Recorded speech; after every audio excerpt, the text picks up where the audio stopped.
அவரை ஒரு இசையமைப்பாளராக பார்க்கறது இல்லை, இசை இறைவனாக தான் பார்க்குறோம். ஒரு இசையமைப்பாளருங்கிறவர் இந்த குறிப்பிட்ட படத்துக்கு தான் இசையமைக்க முடியும், குறிப்பிட்ட இதுக்கு தான் இருக்கும். அவர் இசையை அருள்வார். அதனால தான் இசை இறைவன் சொல்கிறோம். 7 கிலோமீட்டர் தூரத்தை கடக்கிறதுக்கு 5 மணி நேரம் அப்படிங்கும்போது அவரை பார்ப்பதற்கு லட்சக்கணக்கான மக்கள் காத்திருக்கிறாங்க. அது வரும். இப்போ சகோதரர் அஜித் இறக்குனீங்கன்னா இதை விட கூட்டம் வரும். என்ன பண்ணலாம்னு சொல்லி ஐயா ரஜினிகாந்த் வந்திருந்தால் இதை விட கூட்டம் வந்து தான் இருக்கும். நயன்தாரா அவர்களை இறக்கி விட்டால் இதை விட 2 மடங்கு கூட்டம் தான் வரும். தாத்தா பாட்டிலாம் 2000 உலக அடியும் 2000 உலக அடியும்னு சொல்லும்போது இவங்க ரொம்ப இதாக பொய் சொல்லிட்டு இருக்காங்கடா, நாங்களாம் அப்படின்னா இப்போ பீழா விடுறாங்க அப்படின்னு நினச்சோம். அப்போ அழியும்னா ஏதோ அழியும் போல் இருக்குன்னு நினச்சோம். கடைசியாக இந்த அயோக்கியங்கள்லாம் அழிப்பாங்கிறது இப்போ தான் தெரியுது. இந்த 24க்குள்ளே எடுத்து முடிக்கணும்னு சொல்லு, சாதி வாரி கணக்கெடுப்பு. அவனால் முடியும், உன்னால் முடியாதா? அவன் இது இந்திய கட்சி தான், அவனால் முடியும், உங்களால் முடியாதா? அங்கே உங்கள் ஐயா ராமசாமி ஐயா பிறக்கவும் இல்லை, அவன் சமூக நீதினு பேசவும் இல்லை, சாதி வாரி முற்போக்கும் பேசவும் இல்லை, பகுத்தறிவு பேசவும் இல்லை. அவன் எடுக்கிறான். இந்த நாட்டில் பிறந்ததை தவிர இந்த நாட்டு குடிகள் எந்த பாவமும் செய்யலை, எந்த பிள்ளையும் செய்யலை. ஏன் இந்த கல்வி, இந்த வேலை வாய்ப்பெல்லாம் இந்த நாட்டில் மட்டும் இவ்வளோ பெரிய சுமையாக இருக்குது? விரும்பிய கல்வியை கற்க முடியாது, கற்றதுக்கு வேலையை பெற முடியாது. இதெல்லாம் ரொம்ப கொடுமையாக இருக்குது. இது சர்வாதிகார ஆட்சி முறைன்னு சொல்லிட முடியாது, இது கொடுங்கோன்மைன்னு தான் சொல்ல முடியும். சர்வாதிகாரம்ங்கிறது ஒரு நேர்மையாளன் சர்வாதிகாரியாக தான் இருக்க முடியும். ஆனால் இது சர்வாதிகாரம் இல்லையே, இது கொடுங்கோன்மையாக இருக்கு. விடுதலை பெற்ற 79 ஆண்டுகால ஆட்சியை அரை நூற்றாண்டு ஆண்ட கட்சி எது? கச்சத்தீவு பறிகொடுத்த கட்சி எது? காவிரி நதிநீர் உரிமையை பறிகொடுத்த கட்சி எது? கல்வியை போதும் அங்கே மத்திய அரசு உரிமை தூக்கிட்டு போனது யாரு? மின் உற்பத்தி விநியோகத்தை எடுத்துகிட்டு போனது யாரு? மருத்துவ உரிமை தூக்கிட்டு போனது யாரு? மாநில உரிமையெல்லாம் பறிச்சது யார்? இந்த காங்கிரஸ். இன்னைக்கு அதை அவங்க பெத்து பேர் வச்சாங்க, நீட்டு, எக்ஸிட்டு, ஜிஎஸ்டி எல்லாத்துக்கும். விளைநிலங்கள் எல்லாம் விளைநிலங்களாக மாறிடுச்சு. இப்போ கடைசி என்ன பண்ணோம்? ஏர்போர்ட் இருக்கும், பேருந்து நிலையம் இருக்கும், வேகமாக போகிறதுக்கு எல்லாம் இருக்கும், சோத்துக்கு ஒன்றும் இருக்காது. இல்லை அப்பா அவர்களுக்கு பாரத ரத்னா விருது கொடுக்கறதுல அதை விட எங்களுக்கு என்ன ஒன்று பெரிய பெருமை. அதை விட அதில் ஒன்றும் இல்லை. விளையாட்டு வீரர் சச்சின் டெண்டுல்கருக்கு கொடுக்கும்போது அவர் துறையில், இசைத்துறையில் அப்பா அளவுக்கு சாதனையாளர்கள் இதுவரை இல்லை. அவருக்கு கொடுக்கறதுல பெருமை தான். வருத்தம் இருக்குது. இப்போ எனக்கெல்லாம் தனிப்பட்ட முறையில் வருத்தம் இருக்குது. நீங்கள் ஒரு விளையாட்டு வீரருக்கு கொடுத்த, சச்சின் டெண்டுல்கர் அவர்களுக்கு கொடுத்த மரியாதையை என் பாட்டன் விடுதலை போராட்ட வீரன் வாவு சிதம்பரனாருக்கு தரலையே. ஒரு பெரும்பாவலன், விடுதலை பாவலன் பாரதிக்கு கொடுக்கலையே. அது ஒரு தமிழ் மகனாக எனக்கு பார்க்கும்போது, வரலாறை பார்க்கும்போது நான் அவமதிக்கப்படுறதை தான் நான் உணர்வேன். சச்சின் டெண்டுல்கரை விட பாரதியும் வாவுசியும் ரொம்ப இழிவாக போயிட்டாங்களா என்ன சொல்லுங்கள் நீங்கள்? அப்போ அந்த விருது மேலே எனக்கு மதிப்பு இல்லாமல் போயிடுச்சு. இப்போ நீங்கள் பரிந்துரைக்கிறீங்க, எங்கள் அப்பா கொடுத்தா சரின்னு சொல்லிட்டு போவான், மகிழ்ச்சி அடைவான். அப்போ அதில் ஒன்றும் பெருமை இல்லை. அவர் தமிழ் மக்கள், உலகமெங்கும் வாழ்கிற தமிழ் மக்களால் கொண்டாடப்படுகிறாங்கல்ல. நாங்கள்லாம் அவரை ஒரு இசையமைப்பாளராக பார்க்கறது இல்லை, இசை இறைவனாக தான் பார்க்குறோம். ஒரு இசையமைப்பாளருங்கிறவர் இந்த குறிப்பிட்ட படத்துக்கு தான் இசையமைக்க முடியும், குறிப்பிட்ட இதுக்கு தான் இருக்கும். அவர் இசையை அருள்வார். அதனால தான் இசை இறைவன் சொல்கிறோம். உங்களுக்கு புரியுதுன்னு நினைக்கிறேன். இப்படிப்பட்ட ஒரு இது அவர் பெயரில் விருது கொடுக்கறதுங்கிறதுல எனக்கு பெருமை. முதல்ல நான் கேட்டேன் எங்கள் அப்பாட்ட, நான் தான் பாராட்டு விழா எடுக்கிறதா இருந்தேன். நான் இல்லைடா அரசு செய்து சரி சொல்லிட்டாரு, அதுக்கு இடையூறு செய்யணும்னு விட்டுட்டேன். ஆனால் நானும் எடுப்பேன். யார் எப்படி பாராட்டுறான்னு ஒரு தடவை பாருங்கள் நீங்களும். இப்போ 6 மாதத்துக்கு தேர்தல் வர்றதுனால முடிச்சிடுச்சு. அப்போ கேட்டேன், அப்புறம் அது இருக்குதுன்னொன்னே சரி அரசு செய்யும்போது அது பெருமைக்குரியது, அதில் போய் நம்ம தொல்லை பண்ணுவோம். அதை செய்யாதவங்க இப்போ இன்னைக்கு பாராட்டு செஞ்சு அது பாரத ரத்னா விருது கொடுக்கணும்னு சொல்கிறவங்க, அவர் பேரில் விருது கொடுக்குறோம்னு சொல்கிறவங்க அது செஞ்சுருக்கணும். மதிப்புமிக்க திரைக்கலைஞர்களை நீங்கள் ஒரு நாட்டின் அடையாளமாவது கொண்டு போய் அங்கே நிறுத்தியிருக்கணும். எங்கள் அப்பாவுக்கு நீங்கள் திராவிட கட்சிகள் கொடுத்துருக்கணும்ல, முற்போக்கு பேசணுங்க, தாழ்த்தப்பட்ட ஒடுக்கப்பட்ட மக்களுக்காக நிற்கிறோம்னு சமூக நீதியெல்லாம் பேசணும். நீங்கள் ஏன் கொடுக்கல? அதனால் அவங்க கொடுக்கும்போது நம்ம எதிர்க்க முடியல, வழி இல்லாமல் ஏற்கிறோம்.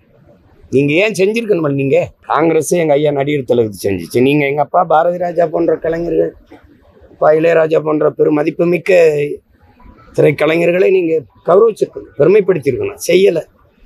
வட இந்தியாவிலலாம் அவங்க ஹேமாலினி போன்றவர்களுக்கு, மற்ற அமிதாப் பச்சன் போன்றவர்களுக்கெல்லாம் செய்கிறாங்க. நீங்கள் அப்படி செய்யலையே. அப்போ பாரதிய ஜனதா செய்யுதுன்னா ஏன் செய்கிறாங்க நம்பி கேட்க முடியுமா? என்ன பசின்னு கேட்கும்போது திருடிட்டு வந்து ஒருத்தன் தட்டில் சோறு போட்டாலும் பசி சாப்பிட தான் சொல்லி திருடிட்டு வந்துட்டா அப்படின்னு நான் சொல்ல முடியாதுல்ல. அதனால தாவேகா தலைவர் விஜய் திருச்சியில பிரச்சாரம் மேற்கொண்டார். ஏராளமான லட்சக்கணக்கான மக்கள் அங்கே வந்து திரண்டிருக்காங்க. எப்படி பார்க்குறீங்க? அதான் நீங்கள் எதுவும் காட்டினீங்களே, திரண்டிருக்காங்க, அது பரப்புரையே ஆரம்பிச்சிருக்காரு, அவ்வளோதான். நீங்கள் எப்படி பார்க்குறீங்க? ஏன்னா நான் கூட்டம் தொடர்ந்து இருக்கு. கூட்டம் அது வரும், கூட்டம் வரதானே செய்யும்.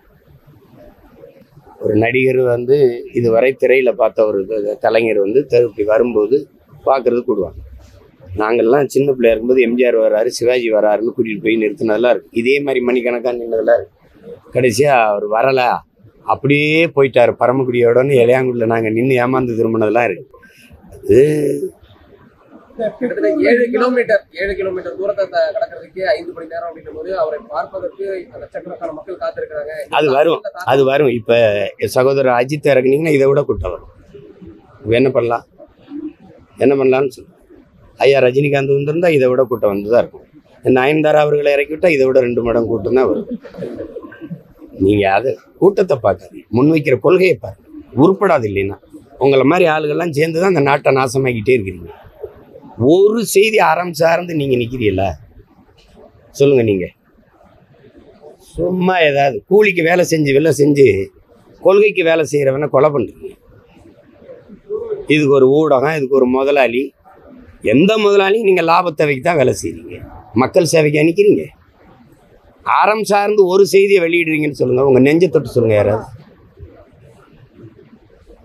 சும்மா எதையாவது பேசிட்டு இருக்கு. மக்களுக்காக பாடுபடுற ஒரே கட்சி நாம் தமிழர் கட்சி. சந்தேகம் இருக்கா? உங்களுக்கு தான் பிரச்சனைலாம் நான் தான் முதல்ல வருவேன். இதுல என்ன, அதை தெரிஞ்சுக்கிட்டு கேட்குறீங்களா இல்லை தெரியாமல் கேட்குறீங்களா? முதல்ல மலைகளின் மாநாடு, இப்போ மலை வளமே மண் வளம்னு 27 தருமபுரியில் நடக்குது. அது ஆழ்ந்து கவனிங்க. முதல்ல 50 ஆற்றல்கள் நமக்கு வந்து நிலம், நெருப்பு, நீர், காற்று, வானம், அதாவது விசும்பு, இது இல்லாது எந்த உயிரும் இல்லை. அது 5 பூதங்கள்ங்கிறாங்க, நம்ம 50 ஆற்றலுங்கிறோம். இதை அழித்து கொண்டிருக்கிறோம். நாங்கள்லாம் சின்ன பிள்ளையா இருக்கும்போது தாத்தா பாட்டிலாம் 2000 உலக அடியும் 2000 உலக அடியும்னு சொல்லும்போது இவங்க ரொம்ப இதாக பொய் சொல்லிட்டு இருக்காங்கடா, நாங்கள்லாம் அப்படின்னா இப்போ பீழா விடுறாங்க அப்படின்னு நினச்சோம். அப்போ அழியும்னா ஏதோ அழியும் போல் இருக்குன்னு நினச்சோம். கடைசியாக இந்த அயோக்கியங்கள்லாம் வந்து அழிப்பாங்கங்கிறது இப்போ தான் தெரியுது. மலையை வெட்டுறான், மணலை அள்ளுறான், கடலுக்குள்ளே கொண்டு போய் குண்டை போடுறான், குப்பையை கொட்டுறான், நச்ச ஆலைகளை நிறுவி அந்த கழிவுகளெல்லாம் அதில் கொண்டு கொட்டுறான். அப்போ அதை பார்க்கும்போது எனக்கு தெரியுது இந்த ஒரு பூமியும் அழிக்கப்படுதுன்னு. உலகத்தில் எந்த கோள்கள்லையும் இந்த பிரபஞ்சத்தில் எந்த உயிரினமே வாழ்றதுக்கு வாய்ப்பு இல்லை. அது தெரியும் உங்களுக்கு. அது உங்களுக்கு ஆண்டன் சொக்கே ஒன்று ரஷ்ய எழுத்தாளன்னு சொல்கிறான், ஒரு சமூகத்தின் மீது அக்கறையாக ஒரு சிந்தனையாளன் வரும்போது அதுக்கு எதிராக 1000 முட்டாள்களை இறக்கி விடுவான்ட்டு. அந்த சமூகம் தோற்று போன சமூகம்னு. நான் பேசுகிறது உங்களுக்கு இன்றைக்கி புரியாது, நான் போதிக்கும் போது புரியாது, நீங்கள் பாதிக்கும் போது உங்களுக்கு புரியும். திரும்ப திரும்ப சொல்கிறேன், இலங்கையில் வந்தது, பங்களாதேஷில் வந்தது, நேபாளில் வந்தது, உங்களுக்கு வராதுன்னு நீங்கள் யாராவது உறுதி தர முடியுமா? பக்கத்து வீட்டு கூரை தான் எரியுதுன்னு நீங்கள் படுக்க போனீங்கன்னா விழுகிறது உங்கள் சாம்பலாக தான் இருக்கும். தன் வீட்டு கூரை எரியாத வரை நீங்கள் தண்ணி எடுத்துகிட்டு வர தயாராக இல்லை. அடுத்த வீடு தான் எரியுதுன்னு ஆனந்தத்தில் தூங்க போகிறீங்க, மகிழ்ச்சியில் தூங்க போகிறீங்க. பார்க்க நீங்கள் இருக்க மாட்டீங்க, விழுகிறது உங்கள் சாம்பல் தான் இருக்கும். எச்சரிச்சுக்கிறீங்கிற உங்களுக்கு புரியுதா? அதனால் இப்போ நான் பேசுகிறது வேடிக்கையாக இருக்கும். எனக்கு முன்னாடி பேசியிருக்கான், உலகத்தில் பெரிய பெரிய ஞானி, பெரிய பெரிய அறிஞர்லாம் சொல்லிட்டு போயிருக்கான்.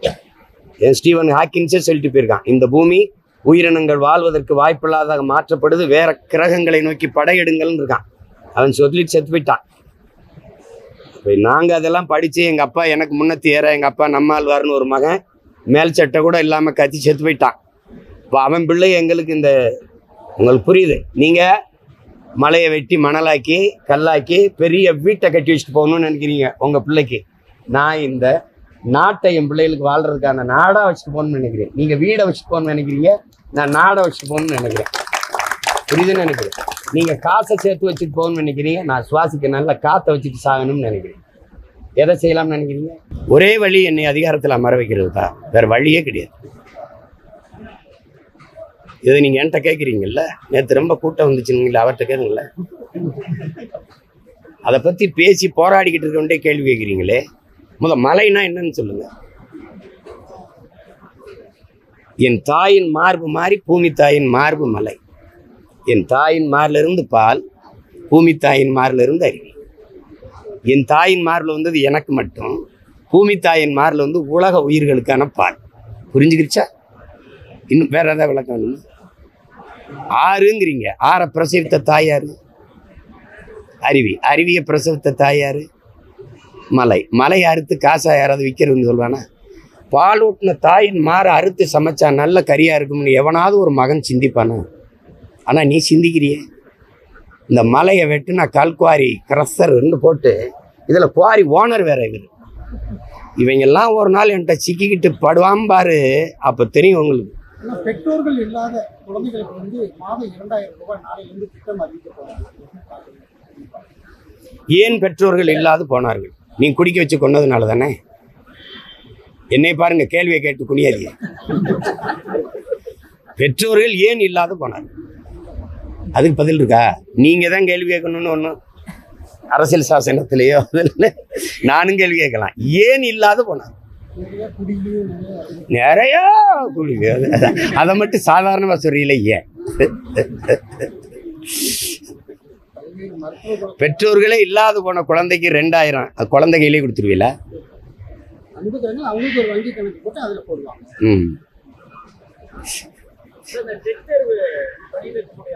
டெட் தேர்வுக்கு ஒரு டெட் போடணும், அது வந்து தான் போடணும். அவன் தான் படித்த ஆசிரியராக தேர்வாகி வந்து பணி செய்கிறவன மறுபடியும் தேர்வு எழுதுன்னு திரும்ப திரும்ப கேட்குறேன். எழுத சொல்கிறவர் என்ன தேர்வு எழுதுனார்? தள்ளுறாது நிச்சு. எழுத சொல்லியிருக்காருல்ல, டெட் எழுதுன்னு. அவர் என்ன தேர்வு எழுதுனார்?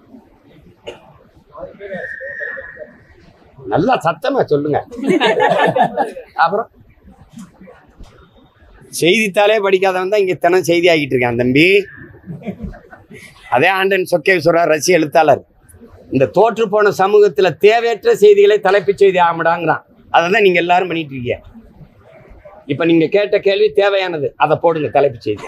படிக்காத அரசியல்வாதிகளும் இருக்காங்க, அதுக்கு என்ன செய்யலான்றீங்க?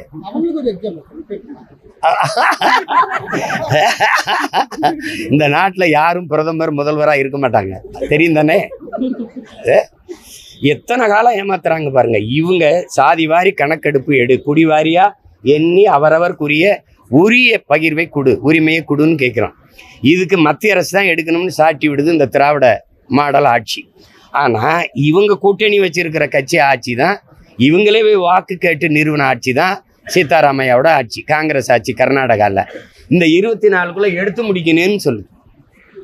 சாதி வாரி கணக்கெடுப்பு அவனால் முடியும், உன்னால் முடியாதா? அவன் இதே இந்திய கட்சி தான், அவனால் முடியும், உங்களால் முடியாதா?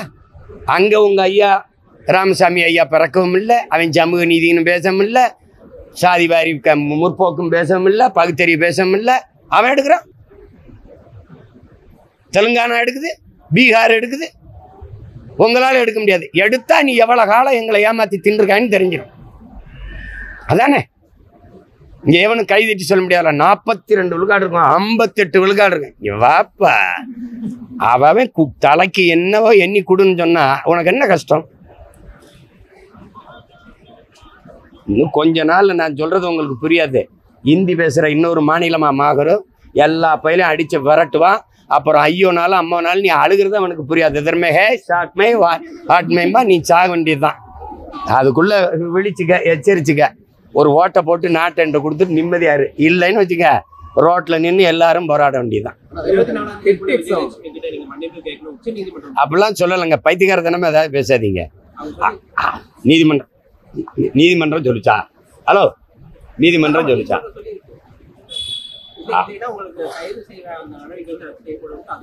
யார் சொல்லியிருக்கு? அந்த தீர்ப்பு காட்டுங்க. எதையா அறகுறையா கேட்டு பேசக்கூடாது. புரியுதா? எதையாவது சொல்லிக்கிட்டு இருக்கக்கூடாது. சரியா கவனிக்காம மன்னிப்பு கேட்கணும். யாரு கேட்கறது? எதையாவது எங்கே பாருங்க, வேடிக்கை பார்த்துட்டு பேசக்கூடாது. அப்ளை பண்ணக்கூடிய கடைசி தேதி முடிகிற வரைக்கும் தமிழக அரசு பேசாம இருக்கு. இப்போ வந்து சீராய்வு மனு தாக்கல் செய்யப்பட்டு சட்ட வல்லுநர்கள் ஆலோசித்து சீராய்வு தாக்கல் செய்யப்பட்டு பள்ளி கல்வித்துறை அமைச்சர் அதாவது அவங்க புறக்கணிக்கும் விதமாக இருக்காங்களா, அஜாக்கிரதையா இருக்காங்க? முதல்ல செஞ்சுருக்கணும். அது இதெல்லாம் ஒரு சுமை தானே. ஒவ்வொன்றும் ஒரு வரியை விதிக்கிறது, அப்புறம் அதுக்கு எதிர்ப்பு வந்தோன்னே அதை குறைக்கிறது, ஒரு டெட்டு எழுதுங்கிறது, எக்ஸிட் எழுதுங்கிறது, நீட்டே கொடுமை, அதுக்கப்புறம் எக்ஸிட் எழுதுங்கிறது. தேர்வு வந்து தேர்வாலே ஒரு தகுதி வந்துடும். நீங்கள் எப்படி சொல்றீங்க? தேர்வு எப்படி நடக்குது? நீட்டு தேர்வுலாம் வட மாநிலங்கள் எப்படி நடக்குது? புத்தகத்தை விரிச்சு வச்சு எழுதுறான். அப்போ அது போலி மருத்துவ மாணவர்களை உருவாக்குமா, தகுதியான மருத்துவ மாணவர்களை உருவாக்குமா? நீங்களே பாருங்க. காதில் ஹெட்ஃபோன் மாட்டிக்கிட்டு போய் எழுதுனதெல்லாம் இருக்கு, இங்கேயே கைது பண்ணதெல்லாம் இருக்கு. அப்போ இது வந்து தரமான மருத்துவ மாணவர்களை தேர்வு செய்கிற முறையா இல்லையே? எவ்வளவு இருக்குது? எதுக்கு இப்படி போட்டு கொள்றீங்க நீங்க?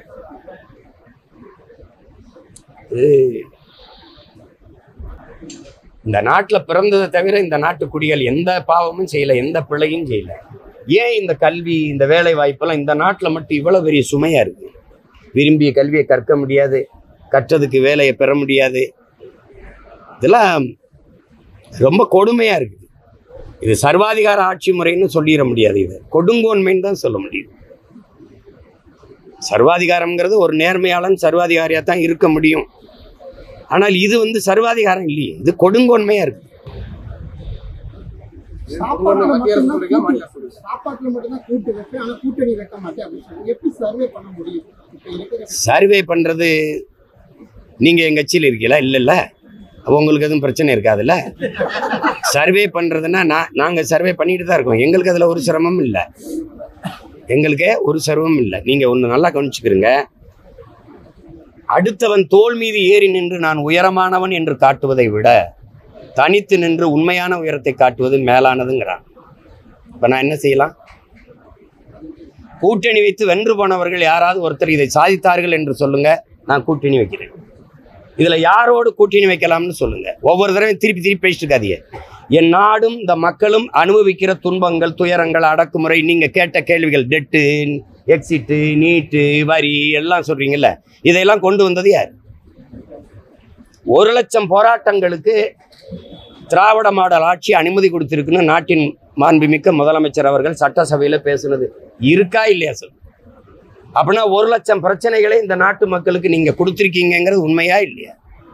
இன்னைக்கு அணு உலை, இன்னைக்கு இந்த வரி விதிப்பு, மின்கட்டண உயர்வு, சொத்து வரி உயர்வு, இன்னைக்கு இருக்கிற இந்த இவ்வளவு துன்ப துயரங்கள் எல்லாம் தனியார் மயப்படுத்தப்பட்டு, எல்லாம் ஆசிரியர் தேர்வு எழுதிட்டு பணி நியமனத்துக்கு காத்திருக்கிறது, பகுதி நேர ஆசிரியர்கள் வந்து நிரந்தர பணிக்காக போராடுவது, பழைய ஓய்வூதிய திட்டத்துக்கு போராடுவது, எத்தனை லட்சக்கணக்கான பிரச்சனை. அத்தனைக்கு மனு வாங்கின மகன் நான் இருக்கேன். கண்ணீரோடும் கவலையோடும் கைகளில் மனுக்களை நீட்டிய தாய்மார்கள், தந்தையர்களுடைய மனுக்களை வாங்கின மகன் நான் இருக்கேன். இத்தனை பிரச்சனைகளை நிலத்தது. மீத்தேன் எடுக்கிறது, ஹைட்ரோ கார்பன் எடுக்கிறது, காவிரி நதிநீர் உரிமை பறிபோனது, இந்தி திணிப்பு, மாநில கல்வி உரிமை, மாநில உரிமை, அதை தூக்கி மத்திய பொதுப்பட்டியல் கொண்டு போனது, கச்சத்தீவை பறிகொடுத்தது, மீனவர் படுகொலை சகித்து கொண்டது. இத்தனை துயரங்களின் தந்தது யார்? ஒன்று காங்கிரஸ், ஒன்று பாரதிய ஜனதா, ரெண்டுல ஒன்று தானே. விடுதலை பெற்ற 79 ஆண்டுகால ஆட்சியை அரை நூற்றாண்டு ஆண்ட கட்சி எது? கச்சத்தீவு பறிகொடுத்த கட்சி எது? காவிரி நதிநீர் உரிமையை பறிகொடுத்த கட்சி எது? கல்வியை போது அங்கே மத்திய அரசு உரிமை தூக்கிட்டு போனது யாரு? மின் உற்பத்தி விநியோகத்தை எடுத்துட்டு போனது யாரு? மருத்துவ உரிமை தூக்கிட்டு போனது யாரு? மாநில உரிமையெல்லாம் பறிச்சது யார்? இந்த காங்கிரஸ். இன்னைக்கு அதை அவங்க பெற்று பேர் வச்சாங்க, நீட்டு, எக்ஸிட்டு, ஜிஎஸ்டி எல்லாத்துக்கும். அதுக்கு ஊட்டமா உணவு கொடுத்து வளர்க்கிறவர் பிஜேபி. இந்த ரெண்டு கட்சி இந்த எல்லா நச்சு திட்டங்களையும் இங்க எந்த எதிர்ப்பும் இல்லாம கைகட்டி வரவேற்றது யார்? இந்த திமுக, அதிமுக. நீங்க சொல்லுங்க, ஊழல் லஞ்சமா, உண்மை நேர்மையா? சொல்லுங்க. சாராய கடையை மூடுவேன் அப்படின்னு இந்த கட்சியில் சொல்ல முடியுமா? சொல்லுங்க. பல லட்சக்கணக்கான 3100 வேலை வாய்ப்புக்கு 13 லட்சம் பேர் டிஎன்பிசியில தேர்வு எழுதுறான், தமிழ்நாடு தேர்வாணையத்தில். அப்ப எத்தனை லட்சம் பேர் வெளியில் நிற்கிறான்? யார் பொறுப்பு இருக்கிறது சொல்லுங்க? 60 ஆண்டுகால ஆட்சி செஞ்சுட்டு 1000 ரூபாய்க்கு எங்க ஆத்தாவை கை வைக்கிறது, கை நீட்டி நிக்க வச்சவன். காலையில என் பிள்ளை இங்க பள்ளிக்கூடத்துக்கு வந்தான் சோறு திங்கணும்னு பசியோட வச்சது யாரு? இந்த 4 கட்சிகளை தாண்டி நாட்டுக்கு தீமை வந்துருச்சா? இந்த கட்சிகளோட கூட்டணி வச்சு நினைத்து போக சொல்றீங்களா? சொல்லுங்க. போறேன், நான் போறேன். சொல்லுங்க. எவனாவது ஒருத்தன் நின்று உரிமையோட அந்த ஆட்சிகள் செய்யற தவறை தட்டி கேட்க துணிவு இருக்கா? இதே என் தம்பி காங்கிரசினுடைய தீமையை சுட்டி காட்டுறாரா? கொடநாடு கொலையை பத்தி பேசுறாரா? சொல்லுங்க. இங்க இன்னும் பேச மாட்டேங்கிறீங்க. அப்புறம் எதையாவது பேச முடியுதா பாருங்க. கூட்டணி வச்சு சாதிச்சவன் சொல்லுங்க. 10 எம்எல்ஏ போனேன், 2 எம்பி போனேன், 4 எம்பி போனேன். என்ன பண்ண? 40 உறுப்பினர் கொண்டு போய் ஒண்ணும் பண்ண முடியல. இந்த மாநில அரசு கொடுக்குற நிதியை தரலைன்னு என்கிட்ட வந்து புலம்புற. அதுக்கு எதுக்கு அதிகாரம்? அதுக்கு எதுக்கு அதிகாரம் சொல்லுங்க? எதுக்கு அதிகாரம்? எங்களுக்கு காசு தர மாட்டேங்குது, நாங்க என்ன பண்ண? இதை சொல்றதுக்கா? இதை சொல்றதுக்கு ஒரு அதிகாரம்? எதையாவது பேசிட்டு இருக்காதீங்க. கூட்டணி போ, கூட்டணி போகணும். என்னை எவனுமே கேட்கல கூட்டணி போகாதீங்க. உங்களுக்கு தெரியுமா, கட்சியில சேர விரும்புவர்கள் சொல்லி நாங்க துண்டு சீட்டு கொடுப்போம். அதுல எழுதி கொடுத்தோம், பின்னாடி திருப்பி பார்க்கணும்னு எழுதியிருக்கான். 800 பேர் சேர்ந்தா 550 பேர் எழுதியிருக்கான். எவனோடும் சேர்ந்துராதரான்னு. இதே வானூதியில ஏறும்போது இறங்கும்போது என் தாய் தந்தை 20 வயசுல கும்பிட்டு, ஐயா கடைசி வரைக்கும் இப்படி நின்று போராடிறியா, எவனோடும் சேர்ந்துராதராசான்றான். ஏங்க பல ஆயிரம் கோடி பேரம் பேசி துணை முதல்வர் ஆது மத்திய அமைச்சர்னு பேசிய போலங்க. இவன் பிரபாகரன் மகங்கவன், உலக போர் செஞ்சவன் மகன், தலைவனோட வீரனுடைய மகன். 20 நாடுகளின் துணை கொண்டுதான் LTTயை வீழ்த்தணும்னு கோத்தபாய ராஜபக்சே மகிந்த ராஜபக்சே சொன்னது இருக்கா இல்லையா? 20 நாடுகள் ஒரு இனத்தின் விடுதலைக்கு போராடிய ஒரு படையை எதிர்த்து போரிட்டு இருக்குன்னா அது உலக போரா இல்லையா? யாராவது அறிவார்ந்த பெருமக்கள் சொல்லு. உலக போரா இல்லையா? இனிமேல் உலக போர் வந்தா 4வது உலக போர், 3வது உலக போரை செய்த ஒப்பற்ற பெரும் வீரன் பிரபாகரனின் மகன் நான். என்னை போய் சமரசம் செய்ய, இவன்ட்ட போய் நில்லு. சரியா? சரியா? நான் கூட்டணி வைக்கல, தோத்து போயிட்டேன். நட்டம் ஏதாவது இருக்கா? நட்டம் ஏதாவது இருக்கா? என்ன 2000 கோடியை முதலீடு செஞ்சேன் நான். மொத்தமா 3 லட்சம் தான் ஒரு தொகுதிக்கு செலவு பண்ணியிருக்கேன். அதுலதான் 36,50,000 ஓட்டை வாங்கி அங்கீகரிக்கப்பட்ட கட்சியா வந்திருக்கேன். அதிகாரம் என்னை விட அதிகாரத்தில் இன்னைக்கு வலிமையா அதிகாரத்தோடு இருக்கிற ஒரு கட்சியை சொல்லு. நான் சொன்ன பரந்தூர்ல விமான நிலையம் கட்டணும், நீ கட்டி காட்டுன்றேன். நான் போராடி 8 வழிச்சாலை நிக்குது. நான் போராடி டங்ஸ்டன் தொழிற்சாலை அரிட்டாப்பட்டில் நிக்குது. நான் போராடி பேனா வைக்கல நிக்குது. அதிகாரத்துக்கு நீ ஓட்டு போடு, வரும். கேள்வி கேட்டுக்கிட்டு இருந்தா வராது. அதிகாரத்துக்கு எப்ப வருவ? போட்டா வருவேன். அதை விட்டு எப்ப வருவேன்? அதிகாரத்துக்கு வந்து என்ன பண்ண? நான் வரணும்னு நினைச்சா வருவேன். இதுல ஒரு கேள்வி, நீ எப்ப அதிகாரத்துக்கு வந்தவன் என்ன பண்ண? அதிகாரத்துக்கு வந்தவெல்லாம் தீமையை பண்றான். நான் நன்மையை செய்யணுங்கிறேன். நான் எடுத்து இந்த புள்ள வந்தா நாடு மக்களும் நல்லா இருக்கும்னு நினைச்சினா போடு, இல்லைன்னா மறுபடியும் நீ தெருவில் போடு, நீ அவனுக்கு போடு. அவ்வளோதான். என்ன இருக்குது? போட்டு அப்புறம் போராடு. என்னைய கூப்பிடு, அதுக்கப்புறம் பேசுறேன். நீ வா, வீடு இடிக்கிறான், இங்க வா, இந்த மாதிரி உயர் மின்னழுத்த கோபுரம், இந்த மாதிரி கையில் எரிவா உள்ள பதிக்கிறான்.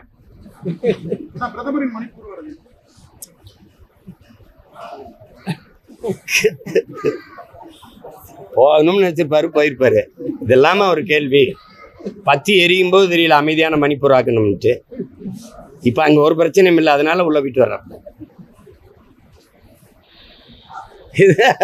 தம்பி, பத்தி எரியும் போது நீங்க போயிருக்கணும்ல. அருணாச்சல பிரதேசம்னு ஒண்ணு இருக்குல்ல, நடு மாநிலம் இருக்குல்ல, அங்க நின்று ஓட்டு கேட்டு வர சொல்லுங்க பாப்போம். ஏன்னா சீனாக்காரன் என்னதுங்கிறான் மாநிலமே. சிரிக்காதீங்க, உண்மையா இல்லையா? ஓரத்தில் நின்றுட்டு பேசிட்டு வர்றது. பாகிஸ்தானோட பட்டக்குன்னா போற அறிவிக்கிறீங்கல்ல, ஆபரேஷன் சிந்தூர், இந்தூர்.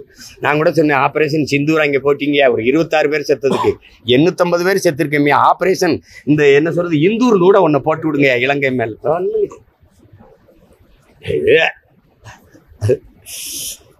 தம்பி இப்ப வேடிக்கை தான் தம்பி தெரியும். ஏன்னா எங்க முன்னோர்கள் பேசினத ஒண்ணு நீங்க கவனிச்சு பாருங்க. பாலை விற்பது போல தண்ணீரை விற்பார்கள்னு ஒருத்தர் பேசியிருக்காப்ல. இந்த விளைநிலங்களை எல்லாம் இந்த மக்கள் வீட்டு மனைகளாக்கி விற்பார்கள். புறாக்கள் கூடு கட்டி வாழ்வது போல ஒரு நாள் இந்த மக்கள் வீடு கட்டி வாழ்வார்னு ஒருத்தர் பேசியிருக்காப்ல. எங்க தாத்தா தெய்வ திருமணம் முத்துராமலிங்க தேவர் அன்னைக்கு பேசும்போது முன்னாடி இருந்தவன் என்ன நினைச்சிருப்பான்னு பாருங்க. இவர் என்ன பைத்தியம் பைத்தார, என்ன தண்ணியை விற்பான்றாப்ல. இன்னைக்கு அவர் இல்லை, அவர் பேர பிள்ளைய நாங்கள் என்ன பாடுபடுறோம்னு தெரியுது. விளைநிலங்கள் எல்லாம் விளைநிலங்களாக மாறிடுச்சு. இப்போ கடைசி என்ன பண்ணோம், ஏர்போர்ட் இருக்கும், பேருந்து நிலையம் இருக்கும், வேக வேகமாக போகிறதுக்கு எல்லாம் இருக்கும், சோத்துக்கு ஒன்றும் இருக்காது. இந்த ஏர்போர்ட்டு கட்டியாச்சு, விளைநிலத்தை இடிச்சு கட்டியாச்சு. மறுபடி எப்படியாவது பசிக்கு விவசாயம் பண்ணி சாப்பிட்லாம்னு இந்த ஏர்போர்ட்டை அழிச்சிட்டு விளைநிலமாக மாற்றிடுவீங்களா? எவன்டையும் பதில் இருக்காது. ஆனால் சிரிக்க தெரியும், கேவலப்படுத்த தெரியும், கேள்வி பண்ணி வாய்ப்பில்லை ராஜா தான். 2026 தேர்தல் எப்படி இருக்கும்? ஏன்னா இது இப்போ 4 முறை போட்டி இருக்குது. விஜயனுடைய அந்த வருகை எழுதி வைங்க, என் கையில் தான் ஆட்டம் இருக்கும். எப்படி பார்த்தாலும் என்கிட்ட தான் ஆட்டம் இருக்கும். இங்கே எல்லாரும் எந்த தலைவனும் இதயத்தில் இருந்து மனசில் இருந்து மக்களின் வலியை மக்களின் பிரச்சனையை பேச மாட்டான். எல்லாம் ஒரு முழு தாளில் எழுதி வச்சுட்டு பார்த்து படிக்கிறவன், பார்த்து பரீட்சை எழுதுகிற மாணவன் நல்ல மாணவனா, படிச்சுட்டு வந்து தேர்வு எழுதுகிற மாணவன் நல்ல மாணவனா. 3 பேருமே பார்த்தானே பிடிக்கிறாங்க. நீ என்னப்பா, எங்கள் ஐயாவும் தான் வச்சுருக்காப்புல பேசிட்டே வர்றாரு ஐயா எடப்பாடி பழனிசாமி. இதை பேசிட்டீங்க அப்படியா, அந்த தாளை கூட பார்க்குறியா இல்லையா? இவங்க பெரிய தாள், ஐயா ஸ்டாலின் அவர்கள் சின்ன தாள். மழை பெஞ்சா உங்களால் பேச முடியுமா? ஏன்னா தாள் நனைஞ்சு போயிடும். சொல்லு, மக்களின் இதயத்தில் காயமும் மனதில் வலியும் இருந்தால் தான் மொழியாக வரும். புரியுதா? விஜய்க்கு ஆதரவு எந்த அளவுக்கு? என்னைய பேசு, நீ இங்க வர அது எந்த அளவுக்கு இருக்குங்கிறத அவர்கிட்ட பேசு. அவரை ஒரு தடவை இப்படி நிக்க வச்சு இத்தனை கேள்வி இவ்வளவு நேரம் 1/2 மணி நேரம் நிக்கிறேன்ல, சிரிக்காத. வரமாட்டேங்கிறாருன்ற நேர கோட்டைக்கு வரேன்னு மட்டும் சொல்றாருல்ல, என்னவே கேள்வி சிக்கனா சீமான்னு வச்சு செய்வியா? சொல்லு வேற கூட்டம் ஓட்டம் எல்லா தேர்தலையும் பணத்துக்காக பொதுமக்களை போட்டிருக்காங்க. அதை பார்க்க தம்பி மாதிரியே சொல்கிறேன், ஐ ஆம் வெயிட்டிங். எப்படி பார்த்தாலும் 26 மே மாதம் தெரிஞ்சிரும்ல, கொஞ்சம் காத்திருங்க. பொறுமை என்ற மரத்தின் வேர் எப்போதும் கசப்பாக இருக்கும், கனி ரொம்ப தித்திப்பாக இருக்கும்னு எங்கள் தலைவர் சொல்கிறாரு. மாசித்தும் சொல்கிறாரு, பொறுமையும் உதவிற போர் தாண்டாங்கிறாரு. கொஞ்சம் பொறுமையாக இருங்க. பஞ்சபூதங்கள் மாநாடு பஞ்சபூதம்னு ஏன் சொல்கிறீங்க? 50 ஆற்றல்னு தமிழில் சொல்கிறேன்ல. அடுத்து மலை, அதுக்கப்புறம் கடலம்மா, அதுக்கப்புறம் தண்ணீர். வேற நன்றி, வணக்கம்.